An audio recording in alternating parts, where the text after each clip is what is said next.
Bonjour à toutes et à tous et bienvenue sur Nutrition Sport Health. Aujourd'hui, nous sommes en compagnie de Monsieur Serge Peters, président honoraire de l'Union professionnelle des diététiciens de la langue française.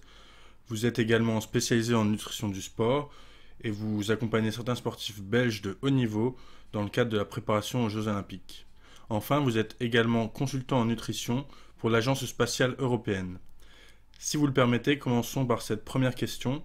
Quel est le lien entre la nutrition et la performance? Alors, la nutrition et la performance est un des piliers qui va permettre notamment d'être en forme le jour de la compétition. Mais contrairement à ce que je vois de temps en temps dans certaines salles de fitness et autres, où on dit que l'alimentation c'est 70% de la performance, mais que cette affiche est placée juste au-dessus notamment de tous les produits qui sont en vente pour les bodybuilders et autres sportifs de force, je pense que c'est plus un message marketing que réellement la réalité. Pour moi d'abord, dans un premier temps, il faut d'abord avoir choisi de bons parents. Si vous avez choisi de bons parents, bon capital génétique, vous aurez plus de chances d'être déjà sportif. Vous aurez un don, mais qu'il va falloir entraîner. Il va falloir avoir le matériel adapté. À ça, psychologiquement, il faut se préparer. Et effectivement, l'alimentation est un des paramètres essentiels. Mais ce n'est pas le seul. Et donc, ça ne sert à rien de trop s'alimenter si je ne fais que regarder éventuellement du catch à la télé, ou ça ne sert à rien de beaucoup s'entraîner si je ne mange pas correctement. Et c'est cet assemblage finalement qui va nous permettre d'être d'une part en forme pour les entraînements, qui va nous permettre de récupérer, de pouvoir notamment réparer les lésions musculaires après certains entraînements, fournir tous les micronutriments qui vont être impliqués dans les filières bioénergétiques de l'organisme, et de cette manière-là, également fournir une alimentation qui sera suffisamment énergétique le jour de la compétition, mais qui ne sera pas trop lourde. Et donc finalement, c'est un doux mélange de toute une série de savoirs nutritionnels que l'on met au service du sportif. Entièrement d'accord avec vous, et c'est bien d'insister sur le fait qu'il n'y a pas 70% de nutrition et 30% de sport, c'est aberrant comme théorie. Ben oui, c'est du marketing, hein. Et il ne faut pas oublier justement que le sportif, et j'ai été moi-même sportif d'un certain niveau, au niveau national, euh, on a tous envie de croire que par une alimentation, par certains principes, on sera meilleur que les autres. Euh, mais, mais il faut être réaliste, et donc c'est là qu'il ne faut pas tomber non plus dans tout ce marketing qui est quand même agressif, qui donne des raccourcis un peu trop rapides vers des soi-disant performances ou améliorations sans réellement s'intéresser au reste.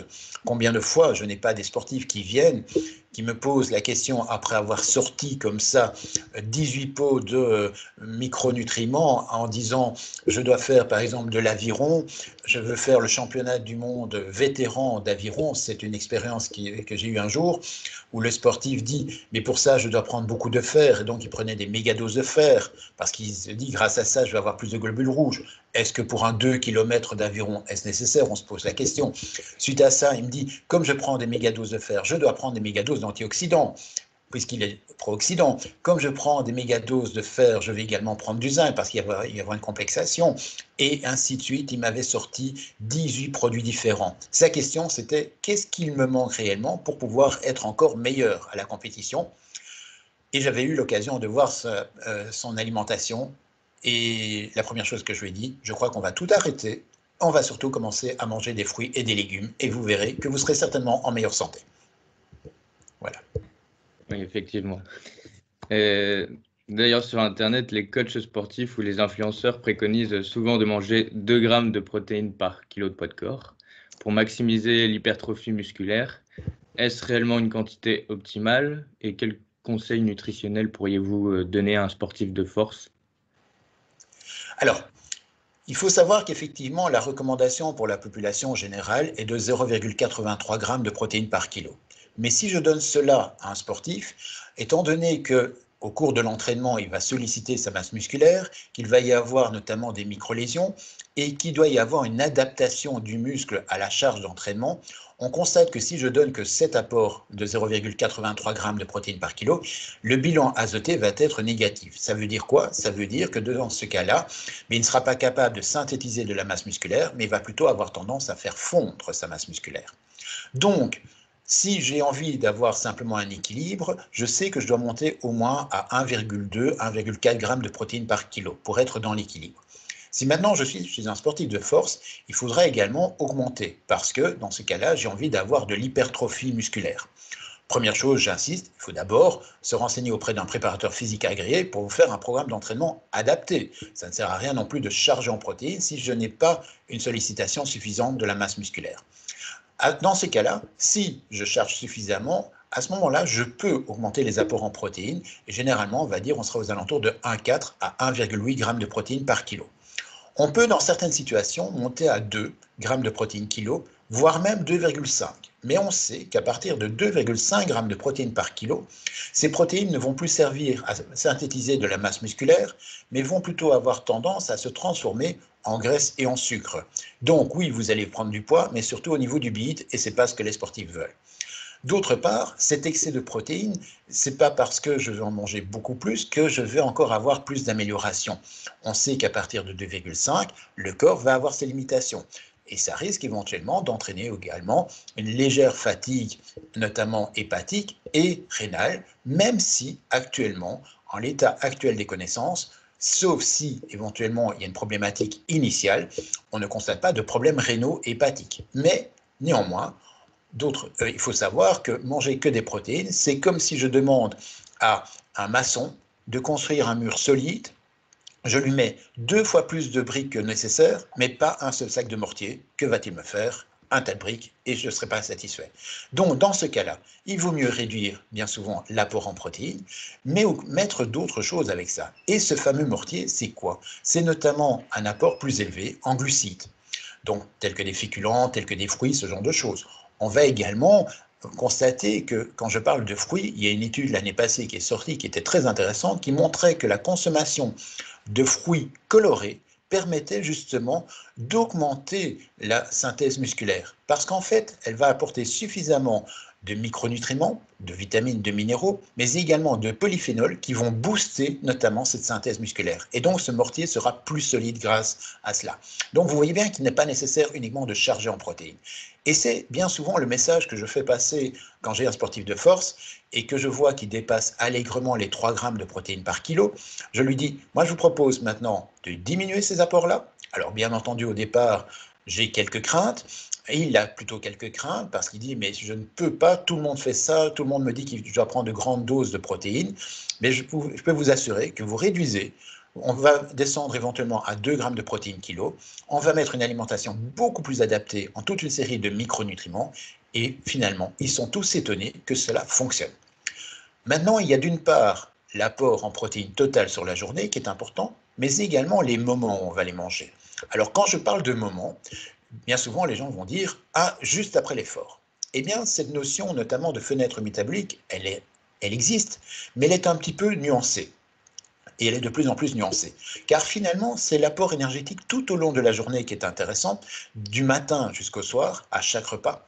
Et quand on voit que certains sportifs ont tendance à faire le jeûne intermittent et à sauter déjà le petit déjeuner, ça veut dire que de cette manière-là, on va être parfois pendant 16 heures ou plus à jeun, et donc on n'aura pas cette possibilité de fournir des protéines à différents moments. L'autre élément, il faut qu'à chaque repas et à chaque collation, on puisse apporter des protéines.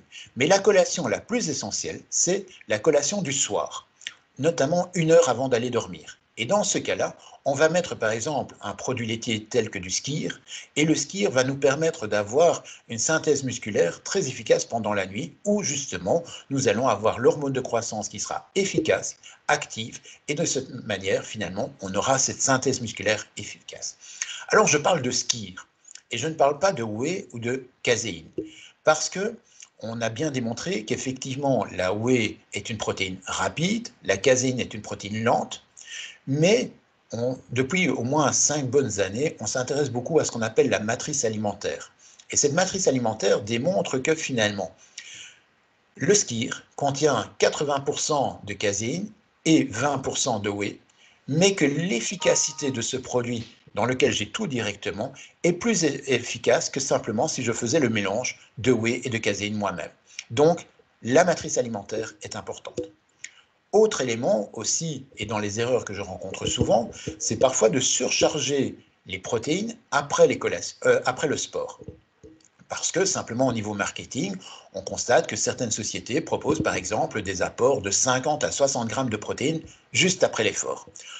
On sait très bien que pour l'industrie qui vend ce genre de produits, plus ils en vendent, plus c'est intéressant pour eux. Mais est-ce que c'est la réalité scientifique? La réalité scientifique estime que généralement, on a besoin éventuellement de 15 à 25 grammes d'acides aminés ou de protéines de haute valeur biologique après l'effort. C'est intéressant. Mais néanmoins, il y a une étude, il y a une bonne dizaine d'années, qui est venue un petit peu mettre de l'ordre là-dedans, où on montrait qu'avec 40 grammes, c'était parfois plus intéressant. Alors d'où provient notamment cette différence? C'est qu'en fait, 15 à 25 grammes fonctionne très bien pour tous les efforts qu'on va dire monoarticulaires. Exemple, du développé couché. Exemple, je vais faire que le biceps, ou je vais travailler certains segments seulement de mon corps. Alors que par contre, un haltérophile ou un crossfitter qui fait, par exemple, du polyarticulaire, tel que des arrachés, des épaulés jetés, ce genre de choses, à ce moment-là, peut bénéficier finalement de 40 grammes de protéines parce qu'il va solliciter beaucoup plus de chaînes musculaires et dans ce cas-là, les 40 grammes seront plus efficaces. Ça tombe bien que vous parlez de la matrice alimentaire, vu que notre dernière interview parlait des aliments ultra transformés avec le docteur Fardet. Ah oui, et il abordait justement la matrice alimentaire.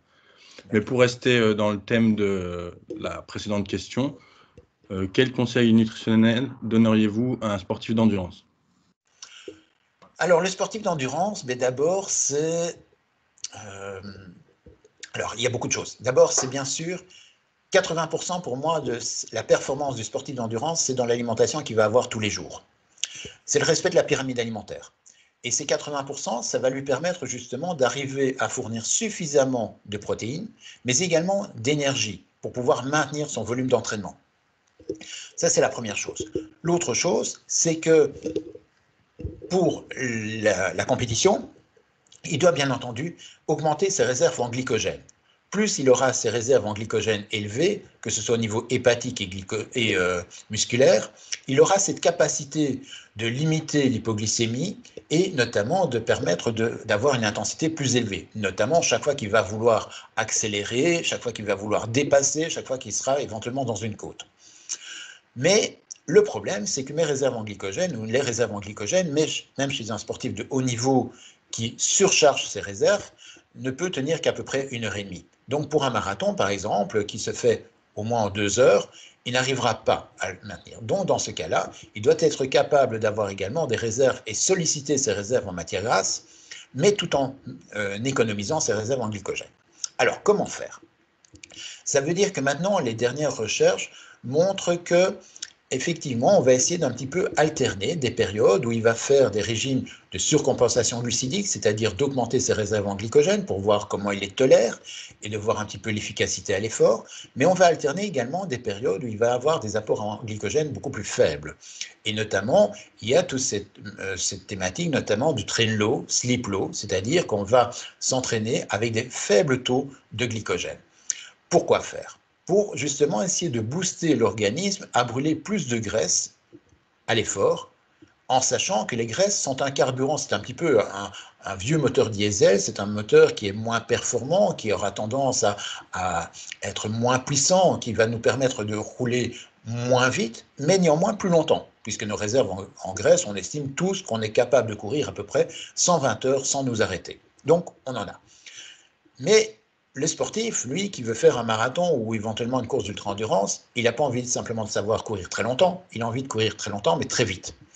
Et donc, dans ce cadre-là, il va falloir justement l'habituer à ce qu'il puisse utiliser ses réserves en graisse, mais de manière plus efficace, en augmentant l'intensité et la vitesse.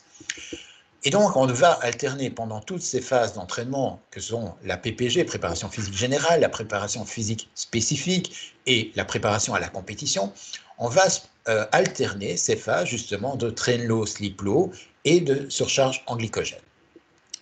Si vous avez bien fait ça pendant toute la période hivernale et notamment de préparation, à ce moment-là, au moment de la compétition, vous allez essayer d'arriver maintenant à une alimentation qui sera beaucoup plus riche en glucides. Et notamment, les 3 derniers jours, pour quelqu'un qui va courir quand même plus de 30 km, en moins de 30 km, ça ne vaut pas spécialement la peine, on va faire ce qu'on appelle ces fameux régimes de surcompensation glucidique. À l'époque, on disait qu'il fallait d'abord, pendant les 3 premiers jours, ne pas avoir d'apport en glucides pour créer un vide total en glycogène. Et puis, on surchargeait l'alimentation. On ne fait plus ça. Parce que le problème, c'est que c'était peut-être très efficace, mais ça donnait énormément de problématiques de santé, avec des diarrhées, des maux de ventre, des lactatémies augmentées, donc c'était finalement pas très intéressant. Ce qu'on propose maintenant, c'est d'avoir une alimentation équilibrée en début de semaine, mais surtout les 3 derniers jours avant la compétition, on va mettre une alimentation qui sera très riche en glucides, en pain, en pâtes, en céréales, en pommes de terre, ce genre de choses, pour augmenter nos réserves en glycogène. Mais on va également faire une alimentation qui soit facile à digérer, qui ne soit pas trop lourde, qui ne va pas donner peut-être trop de fibres dans le tube digestif, donc de manière à ce que le jour de la compétition, il soit très performant. Et puis l'autre chose qu'il faut absolument envisager, c'est notamment cette fameuse Pasta Party, qui est une institution dans le monde du sport, d'endurance, mais qui est quand même, on constate souvent des dérives. Combien de fois je n'ai pas déjà dû dire à des sportifs, ne prenez pas la pasta partie proposée, parce que quand je vois que ce sont des lasagnes qui baignent dans la crème et dans l'huile et ce genre de choses, c'est peut-être pas ça dont ils ont besoin. En plus, combien de fois je n'ai pas vu que ces fameuses pasta parties se faisaient en plein soleil, où les plats restent plusieurs heures au soleil. Malheureusement, les sportifs vont courir très très vite, mais pas sur la ligne d'arrivée. Donc, finalement, que va-t-il se passer? La pasta partie est essentielle. Et puis, il y a le petit déjeuner. Et bien souvent, le sportif est un petit peu soit anxieux, soit il n'a pas le temps, soit il se dit je dois plutôt me préparer pour aller déjà m'échauffer un petit peu, et ainsi de suite. Et bien souvent, il sous-estime l'importance du petit déjeuner. Or, le petit déjeuner doit se prendre idéalement 3 heures avant la compétition et doit être la manière de bien surcharger d'une part nos réserves en glycogène, à ce moment-là plutôt du foie, pour éviter l'hypoglycémie, mais également doit être suffisamment digeste pour éviter d'avoir un inconfort digestif. Donc, imaginez par exemple, une grosse erreur serait par exemple de faire, je ne sais pas moi, une grosse omelette au lard. Ce sera peut-être très énergétique, mais le problème, c'est que le sportif va avoir des relents pendant toute sa course, ce ne sera pas intéressant. Donc, dans ce cas-ci, un exemple de petit déjeuner qui fonctionne super bien, ce sont les flocons d'avoine. Flocons d'avoine, avec éventuellement soit un jus végétal, soit éventuellement avec du yaourt ou de lait pauvre en lactose. On peut mettre de la compote et on va mettre également du pain avec du jambon ou éventuellement un fromage. Pourquoi? Parce qu'on va également fournir des protéines. C'est important, même si on est sportif d'endurance, on a besoin d'avoir des protéines. Et bien entendu, une bonne hydratation, de manière à avoir des urines claires. Si elles sont plus claires qu'une pils ou qu'un jus de pomme, c'est bien, vous êtes bien hydraté. Et vous aurez toutes vos chances à la compétition. Si par contre, ça ressemble déjà à certaines trappistes, malheureusement, c'est trop tard et vous n'y arriverez pas. Et puis, après l'effort, bien entendu, on commence déjà, juste avant la ligne de départ, à s'hydrater régulièrement, à siroter un petit peu de boisson. Et on peut aussi, si vous avez déjà remarqué, certains vont prendre parfois un gel juste avant la ligne de départ. C'est ce qu'on appelle le rinçage de bouche. Alors le rinçage de bouche, il y a toute une technique, c'est-à-dire qu'on va mettre le gel ou une boisson très sucrée en bouche et on va la mâchouiller pendant 10 à 20 secondes. À quoi cela sert? Cela va permettre d'une part de stimuler le centre de la récompense au niveau cérébral, mais également à produire un petit boost d'adrénaline au début de la compétition et qui est très intéressant. Et en même temps, cela va stimuler notamment le début de la digestion pour éviter d'avoir des troubles gastriques pendant l'effort. Et de cette manière-là, à ce moment-là, votre sportif est tout à fait opérationnel pour parcourir une belle compétition ou pour finir une belle compétition. Très intéressant, merci. Donc, on va revenir sur ce que vous avez dit au cours de ces 3 dernières questions vis-à-vis des compléments alimentaires. Donc, whey, isola, multivitaminé, créatine, glucose, etc. Est-ce qu'ils sont essentiels pour un sportif ou est-ce juste un vrai business? Alors, pour moi, quand j'ai un sportif qui vient me poser la question de savoir est-ce que il veut améliorer ses performances en prenant de la créatine, la bêta-alanine, ce genre de choses, ou la carnitine et toute une série de produits, hein, et sur certains sites, vous avez un lexique presque sans fin de toute une série de composés proposés aux sportifs. Mais je leur pose la question d'abord, est-ce que vous voulez pouvoir augmenter de 80% votre performance ou de 1% votre performance? Et comme tout le monde dit, 80%. Donc, je dis, je suis tout à fait d'accord avec vous. Moi, je préfère augmenter et essayer d'atteindre au moins les 80%. Et dans ce cas-là, je leur dis, le 1%, ce sont tous les compléments alimentaires. Et tous ces compléments alimentaires ne sont utiles que si on est déjà à la pointe de la performance. Si j'ai une excellente alimentation, et contrairement à ce que l'on pense, les sportifs, même les sportifs de haut niveau, ne s'alimentent pas toujours très bien. Ils n'ont pas une meilleure alimentation que monsieur et madame tout le monde. Parce que simplement, s'ils n'ont pas eu d'éducation, qu'ils n'ont pas compris le pourquoi, le comment de chaque chose, à ce moment-là, finalement, ils mangent tout aussi mal. On ne va pas citer certains joueurs de foot qui mangent un peu n'importe quoi, et puis on se dit, ils prennent du poids, ils sont blessés, entre guillemets. Donc, par contre à ça, il faut bien sûr une bonne éducation, trouver une alimentation tout à fait adaptée, ça c'est la première chose. Le 1%, mais finalement, si on se base notamment sur le Comité olympique international et surtout les sociétés savantes qui s'intéressent réellement à l'alimentation du sportif, mais sur des bases scientifiques et non pas sur des croyances ou sur du marketing, en fait, il n'y a que 5 produits réellement qui ressortent. Un, c'est la créatine. La créatine permet effectivement d'avoir une augmentation de la synthèse musculaire, un petit peu de la récupération, mais il faut savoir d'abord que ce n'est pas intéressant chez tous les sportifs, c'est plutôt chez les sportifs explosifs, les sportifs qui veulent faire de la masse musculaire, mais certainement pas chez un sportif d'endurance ou d'ultra-endurance. Et d'autre part, on sait également que ça va avoir un impact limité, c'est-à-dire qu'après 6 mois, généralement, il y a moins d'efficacité. L'autre élément, on sait également que chez les sportifs qui vont faire beaucoup de séries à répétition, à très haute intensité, on peut penser notamment au bicarbonate. Donc ça, c'est vrai que ça diminue le pH, ou plutôt ça évite l'acidose lors des séries, mais également le problème, c'est qu'il en faut 300 mg par kilo, et que quand on dépasse ou quand même on arrive à ce niveau-là, souvent les gens ont des troubles gastriques et digestifs, et ce n'est pas toujours facile. Et c'est un tampon extracellulaire. On peut également jouer sur ce qu'on appelle le tampon intracellulaire. Ça, c'est la carnosine. Mais la carnosine, si je la mange, ça ne fonctionne pas. Là, je peux donner ce qu'on appelle de la bêta-alanine qui va m'aider à synthétiser cette carnosine. Et quand, à ce moment-là, la carnosine fonctionne en intracellulaire et un peu de bicarbonate en extracellulaire, effectivement, on peut, chez certains sportifs, avoir une augmentation du nombre de séries à très haute intensité. Certains vont me parler de la caféine. Alors la caféine, effectivement, est un élément qui va agir, qui donne des performances, mais pas chez tout le monde. On estime qu'il y a 3 types de sportifs. Un sportif qui va avoir effectivement les effets positifs, avec une amélioration, un boost psychologique, un boost physique, et ainsi de suite. Un sportif qui va plutôt avoir tous les effets négatifs, une tachycardie, avec éventuellement des maux de ventre, des maux de tête, éventuellement parfois des troubles digestifs, ce genre de choses, et donc il serait plutôt moins performant. Et puis il y a un sportif sur 3 qui généralement n'a aucun effet avec la caféine. Alors c'est dû à quoi? On pensait avant que c'était lié notamment à l'alimentation et que quelqu'un qui buvait beaucoup de café, mais finalement on avait tellement que finalement il n'y avait pas d'intérêt.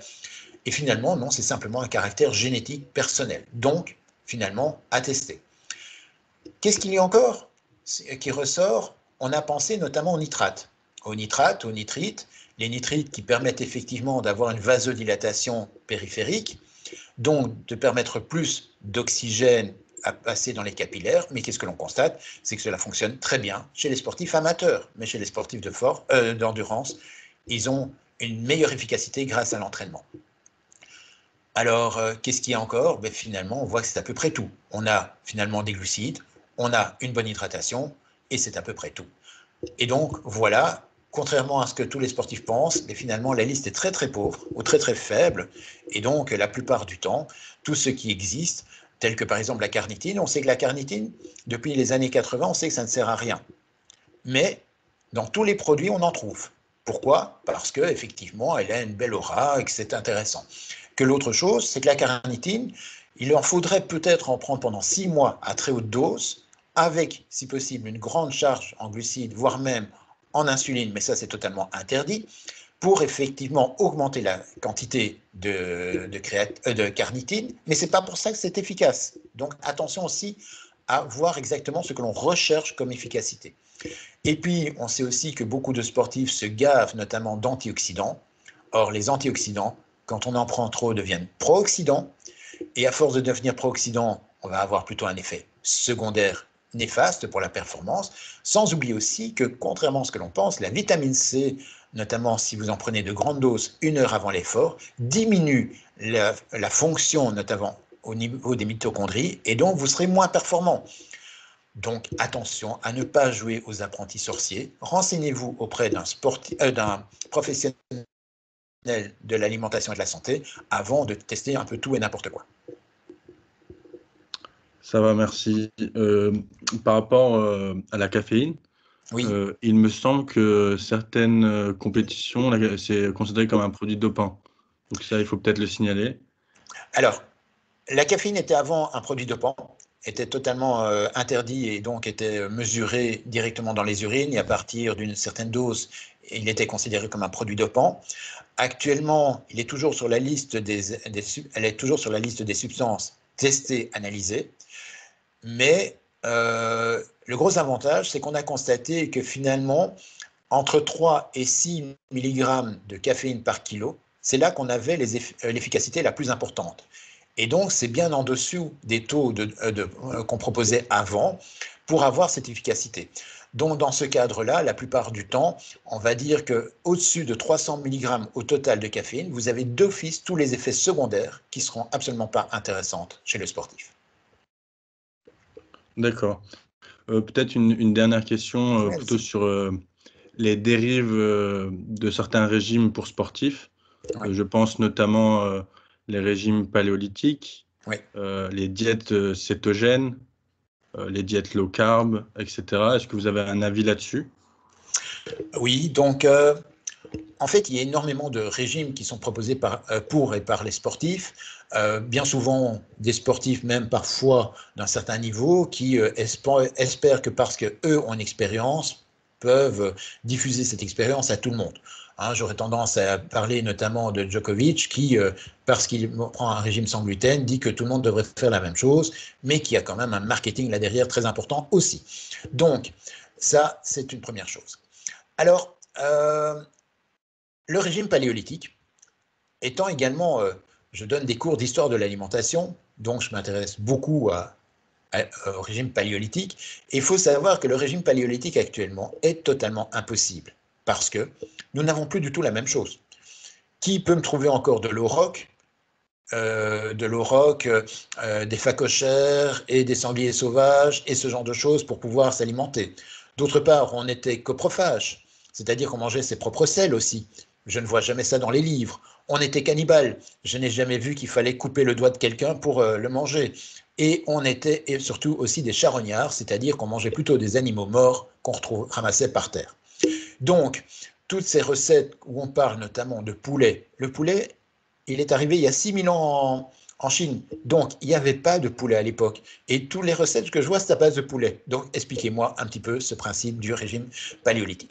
Néanmoins, je ne suis pas entièrement contre certains principes du régime paléolithique, dans le sens où c'est vrai, et surtout en tant que cuisinier également gastronomique, c'est vrai que moi j'insiste beaucoup auprès des sportifs à leur proposer des ateliers culinaires de manière à ce qu'ils réapprennent à cuisiner les bases. Et de se dire que quand je fais par exemple ma lasagne maison, eh ben je sais qu'elle sera d'office plus intéressante que n'importe quelle lasagne éventuellement industrielle.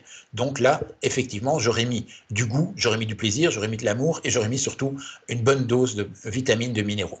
Ça, c'est intéressant. L'autre élément, c'est vrai qu'il faut essayer de limiter un petit peu tous les travers de cette alimentation hyper sucrée, hyper grasse, hyper industrialisée et qui est très finalement pauvre en toute une série de micronutriments. Donc, j'abonde totalement dans ce sens-là. Maintenant, je crois qu'il y a un juste milieu. L'autre élément dans le régime paléolithique, souvent, il supprime les féculents. Or, les féculents, c'est quand même la base essentielle. Si je vous donne un exemple, Imaginez, je vous demande de proposer d'aller à la mer, et je vous dis, eh bien, très bien, vous savez que vous avez besoin de 10 litres d'essence, mais moi, je vais vous en donner que 1 litre d'essence aujourd'hui pour y aller, et vous vous débrouillez. Vous allez me faire quoi? Vous êtes deux, il y en a un qui va devoir pousser, et donc, vous ne serez pas content. D'accord? Donc, à un certain moment, c'est-à-dire qu'on va commencer à faire fonctionner le corps à l'envers, et ce n'est pas spécialement à bon escient. Parce qu'à un certain moment, qu'est-ce qui va se passer? C'est que je vais non plus utiliser mes protéines à des fins plastiques, donc de construction, mais à des fins énergétiques. Et dans ce cadre-là, finalement, il va falloir augmenter fortement les apports en protéines pour finalement en avoir qu'une faible efficacité. Donc, ce n'est pas intéressant. Donc, on ne supprime pas les féculents. On peut les réduire, éventuellement, quand on a besoin d'avoir un équilibre nutritionnel, mais comme pour tout, on ne supprime jamais rien. L'autre élément, on a ce fameux régime, ces régimes cétogènes. Alors, les régimes cétogènes, on a effectivement constaté que dans les sportifs, surtout d'ultra-endurance, il était intéressant justement d'être capable de brûler plus de graisse.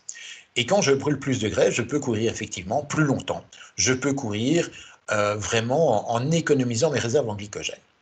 Mais ce que l'on a constaté, c'est que la performance, elle s'obtient principalement grâce aux glucides. Le fait de courir vite, c'est grâce aux glucides, c'est pas grâce aux graisses. Donc, si quelqu'un veut courir rapidement, il aura besoin d'office d'avoir une alimentation très riche en glucides. Et quand on fait, par exemple, ces régimes cétogènes, eh bien, qu'est-ce qu'on en constate? Que c'est finalement pas le régime cétogène qui est intéressant, mais c'est la production de corps cétoniques. Et c'est pour ça que notamment certains cyclistes, par exemple dans certaines équipes, utilisent notamment des corps cétoniques. Alors ces corps cétoniques sont effectivement intéressants, mais ils sont très chers, hein, entre 1000 et 2000 euros le litre, donc il faut y aller. Et donc ça permet effectivement une certaine efficacité. Mais de toute manière, il faut de toute manière un régime suffisamment riche en glucides, parce qu'autrement on n'y arrive pas, rien que sur base des corps cétoniques. Alors, vous m'avez parlé des jeûnes intermittents. Les jeûnes intermittents sont parfois intéressants au début pour booster éventuellement un petit peu quelqu'un, à le motiver. Effectivement, parfois être capable de constater qu'il y a une amélioration, qu'on va brûler un peu plus de graisse, et donc lors de certains entraînements. Mais au final, ces régimes cétogènes, low carb et ainsi de suite, indique clairement que les sportifs ne vont pas avoir leur quantité totale de glucides et que chez quelqu'un qui fait un régime low carb le matin va finalement avoir nettement moins d'intensité lors des entraînements déjà l'après-midi et même le soir. Et donc, ça va avoir un impact. Donc, finalement, qu'est-ce qui ressort? Dans toute la littérature scientifique et de manière empirique également, il y a 3 régimes qui ressortent. 1, le régime méditerranéen. Ça, il y a le plus d'études scientifiques qui indiquent une efficacité, que ce soit chez le sportif de force, d'endurance ou d'équipe. On voit également que dans tout ce qui est pyramide alimentaire, on a le régime nordique aussi, hein, donc qui est un petit peu la pyramide alimentaire méditerranéenne, mais adaptée avec des produits du Nord. Et puis, il y a le flexitarisme aussi qui ressort très fort comme mode alimentaire actuellement, qui est très bon, 1 pour la santé, 2 pour la planète et 3 pour le sportif. Eh bien, je pense que ça va faire une bonne conclusion. Donc, on vous remercie pour votre intervention et on vous souhaite une bonne journée.